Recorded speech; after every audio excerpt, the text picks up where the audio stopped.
फक्त भारतातलंच नाही तर हे आहे संपूर्ण आशिया खंडातलं सगळ्यात मोठं किचन।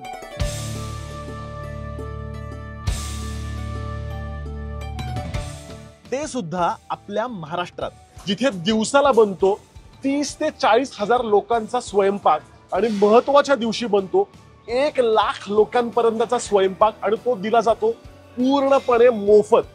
मुख्य म्हणजे हे किचन 12 महिने आणि 24 तास चालू असतं।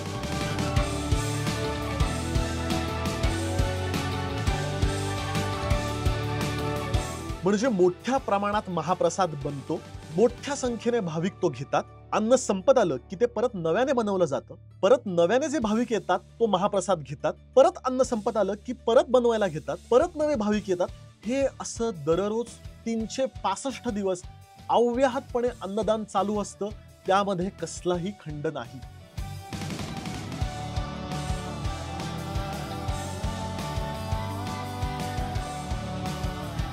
एक लाखाच्या आसपास आपलं भाविक लोक दर्शनाने प्रसाद घेण्यासाठी आलं, पण आतापर्यंत असं कधी घडलं नाही की कोणाला प्रसाद मिळाला नाही। ऐसा लगता है कि घर में बैठ के खाना खा रहे। संपूर्णपणे ऑटोमेटेड सिस्टीम आहे, आणि जी यंत्रणा आहे इथली, म्हणजे असं बघून वाटतं की 5 स्टार हॉटेलची यंत्रणा पण याच्या पुढे कमी पडेल, अशा लेवलची टेक्नॉलॉजी त्यांनी वापरलेली आहे।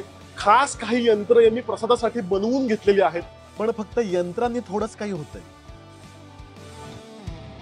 अखंड चालणाऱ्या या अन्नदानामागे आहेत 6500 सेवेकऱ्यांचे कष्टकरी हात। त्यामुळेच इथे दिवसाला बनतोय 600 किलोंपेक्षा जास्त भात, 400 किलो डाळींची आमटी,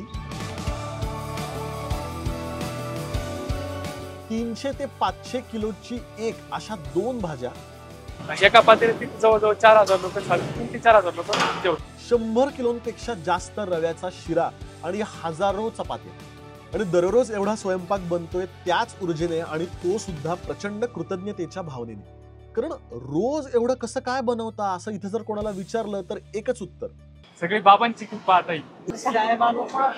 साईबाबाच्या कृपेमुळे आनंदात। नमस्कार मंडळी, पुन्हा एकदा स्वागत आहे तुमचं सुकीर्तजी युट्यूब चॅनलवर। आणि महाराष्ट्र फूड टूर यावेळेस आपल्याला घेऊन आलेले आहे साईबाबांच्या शिर्डीला। आपण आधी साईबाबांचं दर्शन घेऊयात आणि त्यानंतर तिथला प्रसाद कसा बनतो ते बघूयात, त्याचबरोबर प्रसादाचा आनंद सुद्धा घेऊयात। चालतो।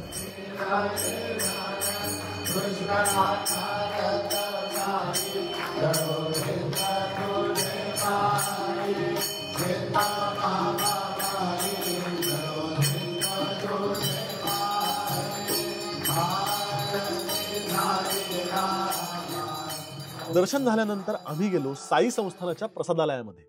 इथे एका वेळेला 4 ते 5 हजार लोक जेवू शकतात, आणि दिवसाला अशा असंख्य पंक्ती इथे उठत असतात। मुख्य भोजन कक्षात प्रवेश केला आणि समुद्र किनाऱ्यावर जसा समुद्राच्या पलीकडचा काठ दिसत नाही आणि क्षितिजापर्यंत फक्त समुद्रच दिसतो, अगदी तसंच इथे नजर जाईल तिथपर्यंत फक्त टेबल आणि त्यावर ठेवलेली ताटं दिसत होती। अन्नदानाचा अखंड वाहणारा सागरच। आपण संपूर्ण प्रक्रिया ती बघणार आहोत, आणि त्यानंतर आपण इथला प्रसाद सुद्धा घेणार आहोत।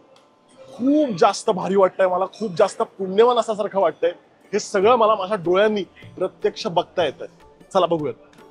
प्रत्येक गोष्टीसाठी अगदी प्रॉपर यंत्रणाच इथे केली आहे। शेकडो किलो भात इथे बनवला जातो, जो यांच्या धान्य साठवण्याच्या गोडाऊनमधून येतो। इतका तांदूळ धुवायचा कसा, तर त्यासाठी हे खास मशीन। हे पहिलं मशीन आपलं भात वॉश करण्याचं मशीन आहे। याच्या सरासरी आपण 200 केजी एका टायमाला आपण वॉश करतो। पोत्यातून थेट या मशीन मध्ये तांदूळ जातो, आणि 10 मिनिटांमध्ये 200 किलो तांदूळ स्वच्छ धुवून भात लावण्यासाठी तयार। पण 200 किलो भात लावायला केवढा मोठा कुकर लागेल, त्यासाठी इथे खास 6 ते 8 मोठे कुकर बनवून घेतलेले आहेत, ज्यामध्ये धुतलेला तांदूळ शिजण्यासाठी टाकला जातो। एका कुकरमधून 10 मिनिटात 30 किलो भात शिजून तयार होतो, आणि सगळ्या कुकरमध्ये मिळून 100 ते 150 किलो भात शिजवला जातो। मग इथून आपण तांदूळ शिजवल्यानंतर ह्या चाळणीमध्ये घेतो, चाळणीमधून आपण मोठ्या चाळणीमध्ये आपण तो तांदूळ टाकतो। सरासरी आपण आहे ना 600 लोकांचा एका कुकरमध्ये भात होतो। किती वेळात? 10 मिनिटांमध्ये। इथली खासियत म्हणजे इथे कधीच भरपूर भात बनवून ठेवला जात नाही। तर भाविकांना गरम गरम भात दिला जातो. त्यामुळे यांनी यंत्रणाच अशी करून ठेवली आहे की अचानक 1000 लोक जरी वाढले तरी त्यांचा भात अर्ध्या तासात गरमागरम बनवला जातो.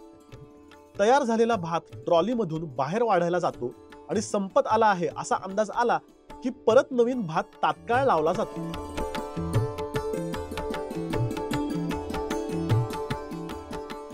आता भाताबरोबर जेवायला लागणारी महत्वाची गोष्ट म्हणजे पोळ्या.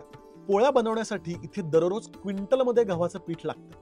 जगातली कुठलीच गिरणी एवढ्या क्वांटिटीमध्ये गहू दळूच शकत नाही, म्हणून यांनी थेट इथे आतमध्येच अशी गिरणी तयार केली आहे ज्यामध्ये धान्य चाळून दळून पीठ पुन्हा चाळणीने चाळून थेट पोळ्यांसाठी परफेक्ट बारीक पीठ रेडीमेड दळून मिळतं.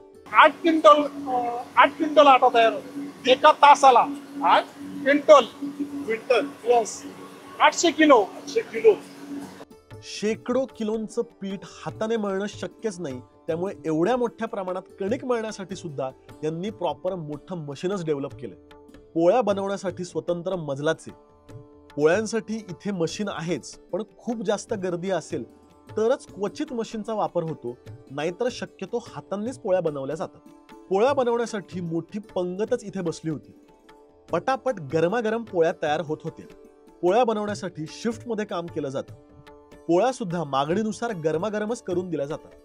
मुख्य म्हणजे ही सगळी यंत्रणा सौर ऊर्जेवर चालते आणि हे जगातलं सगळ्यात मोठं सोलर किचन आहे. भात आणि पोळ्यांनंतर महत्वाची गोष्ट म्हणजे भाज्या. भाज्या खराब होऊ नये म्हणून मोठं कोल्ड स्टोरेज किचन मध्येच तयार केलं. शेकडो किलो भाजी तिथे साठवली जाते, त्यामुळे उकाड्यामध्ये सुद्धा भाजी खराब होत नाही. कोथिंबीर असेल, समजा काही दुसरे पदार्थ असले बरोबर ते खराब होतात, काकडी वगैरे, मग ते आपण कोल्ड स्टोरेज मध्येच ठेवतो. भाज्या चिरण्यासाठी तर स्वतंत्र हॉलच आहे, जिथे विळ्यांचा खच पडला होता. नवीन माणूस कामावर आला की स्वतःला योग्य वाटणारी विळी घेऊन भाज्या चिरायला सुरुवात होते. जनरली आपण जेवण्याची पंगत बघतो, पण इथे पोळ्या बनवण्यासाठी भाज्या चिरण्यासाठी थेट मोठी पंगतच बसते, कारण दिवसाला ट्रकभर भाजी इथे कापली जाते. दररोज 2 भाज्या इतक्या लोकांसाठी बनवणं हे काय सोपं काम नाही. मशीन सारखे प्रत्येकाचे हात चालतात आणि भाजी चिरली जाते. हे 10-23 महिना झाले इकडे आलो. बुंदीमध्ये आम्हाला बस 12-13 वर्ष झाली होती. जर एक भाजी संपली तर दुसरी लगेच बनवली जाते. इथे भाजी चिरली जात असताना तिकडे किचन मध्ये भाजी बनवण्याचं काम चालू झालं. आता इतक्या क्वांटिटीची भाजीची फोडणी सुद्धा किलो मध्येच असेल. मसाल्यासाठी चमचा वगैरे क्षुल्लक गोष्टी इथे नाही, तर थेट मोठ्या उलथण्याने मसाला टाकला गेला. नंतर मोठ्या पातेल्यामध्ये 100 किलोंपेक्षा जास्त भाजी टाकली गेली. आज कुठली भाजी बनते? बटाटा भाजी आली. बटाटा भाजी आणि भोपळा भाजी 2 भाजी चालतात. एका पातेल्यामध्ये हा. जवळजवळ 350-400 किलो 450 बटाटा बसतो आणि भोपळा 300 किलो भोपळा बसतो. असं एक नाही तर 4-4 पातेल्यांमध्ये भाज्या बनवल्या जातात. एक फळभाजी किंवा पालेभाजी आणि एक कडधान्य किंवा बटाट्याचा रस्सा असा मेनू असतो.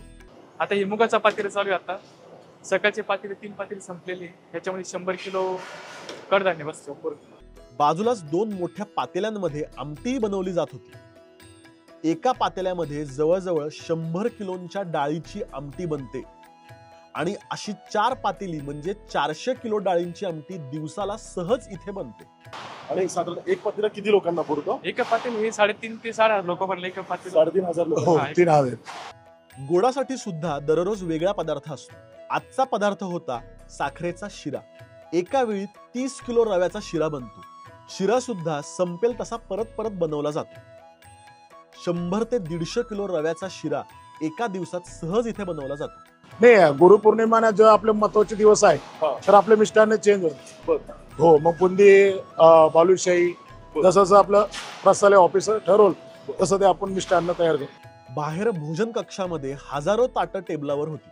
खरं तर इतक्या मोठ्या प्रमाणातली ही ताटं धुण्यासाठी यांनी खास मोठं मशीनच डेव्हलप केलं, ज्यामध्ये एकाच वेळी शेकडो ताटं स्वच्छ धुतली जातात. ताटं धुण्याचं एवढं मोठं मशीन मी आयुष्यात पहिल्यांदाच बघत होतो. असं कधी झालंय का की खूप गर्दी आहे आणि नेमकं त्यावेळेस बिघाड झाला मशीन मध्ये? असं कधी झालंय? असं झालेलं आहे कधी? झालेलं नाही कधी? झालेलं आहे ना. मग त्यावेळेस काय ज्यावेळेस आपण समजा मशीन बंद पडलं त्यावेळेस मग आपल्याला गर्दी पण असते हो त्यावेळेस ताटं धुण्याला मॅन्युअली ती धुवू शकत नाही, तेव्हा आम्ही पत्तारवाळीचा उपयोग करतो. 2 भाज्या, आमटी, भात, पोळ्या आणि शिरा असा संपूर्ण स्वयंपाक तयार झाला की आधी मंदिरात जाऊन त्याचा साईबाबांना नैवेद्य दाखवला जातो आणि तो नैवेद्य परत किचनमध्ये आणून बनवलेल्या स्वयंपाकामध्ये मिक्स केला जातो आणि मग नंतर हा महाप्रसाद मोठ्या पातेल्यांमधून बाहेर वाढायला नेला जातो. इकडे ताटं वाढायला सुरुवात झाली.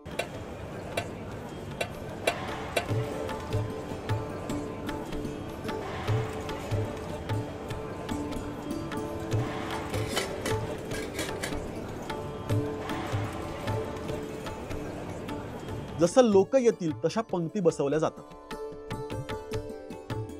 एका वेळी 3 ते 4 हजार लोक आरामात जेवू शकतात. भाविकांचा ओघ सतत चालूच असतो. एक पंगत उठली की दुसरी अशा असंख्य पंक्ती दिवसाला महाप्रसाद घेतात.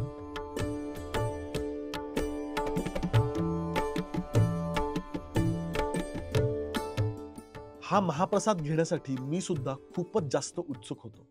यस, तर खूप जास्त एक्सायटेड आहे. बाय द वे मला प्रचंड सर्दी झालेली आहे, माझ्या आवाजावरून तुम्हाला कळत असेल, पण तरी सुद्धा मी खूप जास्त प्रसन्न आहे. कारण आपण अक्कलकोटला गेलो होतो, तिथला प्रसाद आपण घेतला होता, शेगावला गेलो होतो, पावसला गेलो होतो आणि त्यानंतर शिर्डी. आणि शिर्डीचं प्रसादालय खूप प्रसिद्ध आहे, खूप मोठ्या प्रमाणात प्रसाद बनतो इथे. आपण बघितलं सुद्धा संपूर्ण प्रोसेस. आणि जेव्हा मला कायम असं वाटतं की जेव्हा आपण प्रोसेस बघतो ना तेव्हा खाण्याचा आनंद आणखी वाढतो आणि तसाच माझा आनंद खूप जास्त वाढलेला आहे. शूट करताना आपण बघितलं की वेगळ्या भाज्या होत्या, बटाट्याचा रस्सा होता, मुगाची उसळ होती, पण आता इथे वेगळ्या भाज्या आहेत. कारण जसे जसे लोक वाढतात तसं ते भाज्या बदलतात, कारण त्यांना असं वाटतं की एकच भाजी करून ठेवायची नाही, तर भाजी आणि चपाती आणि भात नव्याने गरम गरम करून भक्तांना द्यायचं असा यांचा शिरस्ता आहे. तर प्रसादामध्ये आहे छानपैकी पोळी आहे, आमटी आणि भात. आमटीचा अप्रतिम जो काय हा सुवास दरवळतोय ना, म्हणजे आत आल्यालाच मला पहिल्यांदा आमटीचा वास छान आला. त्यानंतर आहे ही हरभऱ्याची उसळ आहे, दुधी भोपळ्याची भाजी, पातळ भाजी आणि ऑफकोर्स शिरा. आणि आपण शेगावला शिरा खाल्लाय, अक्कलकोटला सुद्धा शिरा खाल्लाय आणि मला असं वाटतं की देवस्थानामध्ये जो शिरा मिळतो ना ते वेगळीच चव आणि तो तसा घरी बनूच शकत नाही. चला, खूप आपण बोललेलो आहोत, आता लगेचच खायला आपण सुरुवात करूयात. तर पहिली भाजी आपण हे मोडल्यावर कळतंय की संपूर्णपणे शिजला गेलेला आहे दुधी भोपळा. एवढ्या मोठ्या प्रमाणात करताना कधी कच्चं राहत नाही, तिचं मला खरंच आश्चर्य वाटतं हे.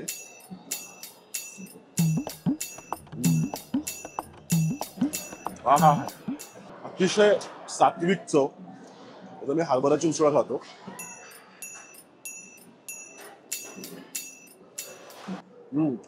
परत शेकडो किलो हरभरे शिजवले असतील म्हणजे बघा कुठेच कच्चं नसलंय, तुटतोय तो हाताने. आणि इतकी सात्विक आणि उत्तम चव आहे ना दोन्ही भाज्यांची. आणि हजारो लोक जेवतायत दररोज, तरी सुद्धा 2 भाज्या देत आहेत, इतकी मोठी गोष्ट आहे ना. कारण जेव्हा इतक्या लोकांना मोफत अन्नदान करायचं असतं त्यावेळेस 1 भाजी आणि आमटी असते, पण इथे 2-2 भाज्या आहेत. आता आपण आमटी भात खाऊयात. परत आमटीची डाळ अप्रतिम शिजली आहे आणि हा मसालाच वेगळा आहे.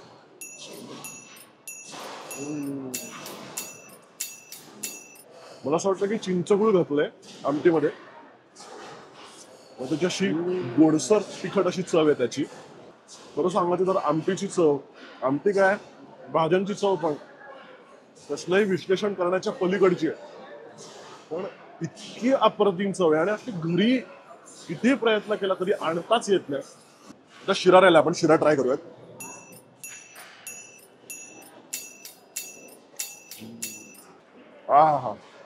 याला म्हणतात प्रसादाचा शिरा. अप्रतिम शिरा आहे.